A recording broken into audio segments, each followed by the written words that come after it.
This is Sandy Tankis for TOS50.com. I'm here today with Rabbi David Saperstein. Good afternoon, Rabbi. Good afternoon, Sandy. Okay, and I'm in Washington, D.C. for the consultation on conscience. And Rabbi Saperstein, why don't you tell us what that is? Every 2 years, leaders of the Reformed Jewish movement from across the United States who care about social justice as a central part of their Judaism gather together. We usually cap it at about 500 to meet with leading senators and congresspersons, with representatives of the administration, to talk about what the great moral and social justice issues of the day are, what are the legislative plans to address them, what do we think ought to be done, find out what other synagogues and leaders are doing in their communities so people can take home ideas to their own synagogues and their own communities.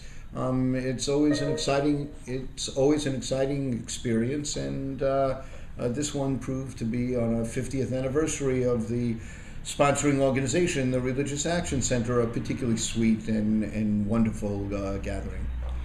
I know that, of course, the RAC works on issues of social action, and is there anything in particular that the RAC is working on at this point that you would consider important? Oh, there are so many tumultuous events swirling politically in America and in terms of geopolitics across the globe, that there's always a danger of being overwhelmed by all of it. There's so many, but amongst the ones that we dealt with here, as we were having this gathering, the news came that Osama bin Laden had been killed, and some of the experts we brought in were trying to assess what that would mean for the United States foreign policy and for our efforts to contain terrorism, certainly in the Jewish community. Not only are we concerned as Americans because we know we're going to be a target of such efforts, but we're concerned in terms of our commitment to Israel's safety and security as well. The big issue domestically for us was the budget. The need to get our budgetary house in order, and yet to continue to invest, to create jobs, to protect the weak and the vulnerable, the elderly, the children, the sick. A number of the proposals that are going around disproportionately take from the 12% of the budget that provides social programs in the United States, and does very little on the revenue side to have more equitable distribution of the burden of taxation. So those who are the wealthiest are contributing a fair share of the tax base, that is the revenue on which the government runs. So we spent a lot of time talking about the impact on women, the impact on children, the impact in education, the impact on the elderly and Medicare, and it made for a number of interesting and challenging conversations for us, Sandy.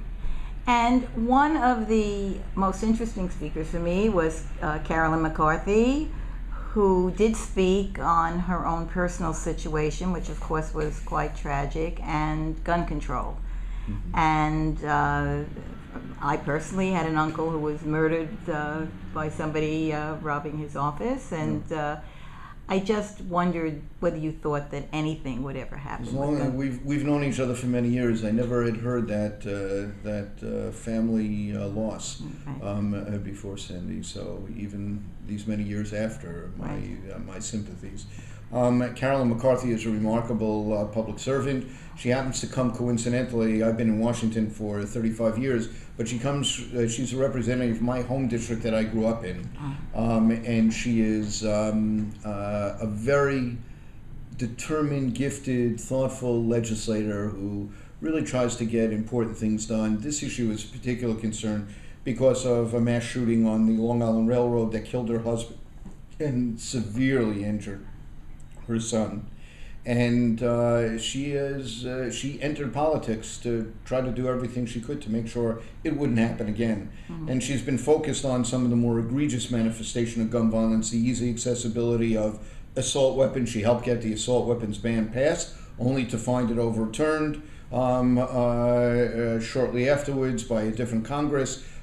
She has been fighting hard for years to prevent the kind of multi-round magazines that we used in the Gabby Giffords shooting.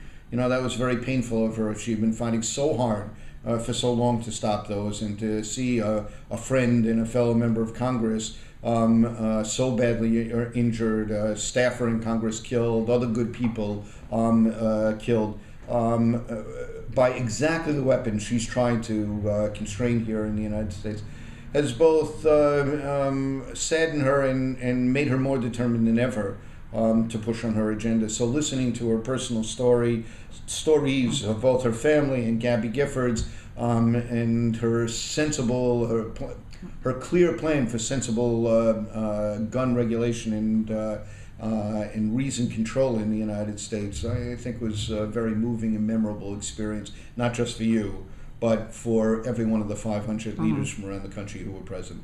Well, thank you so much for speaking with us, and keep up the good work of the Religious Action Center. I appreciate it, Sandy. It's always a delight to talk with you, and now with your followers online. Thank you so much. Bye-bye.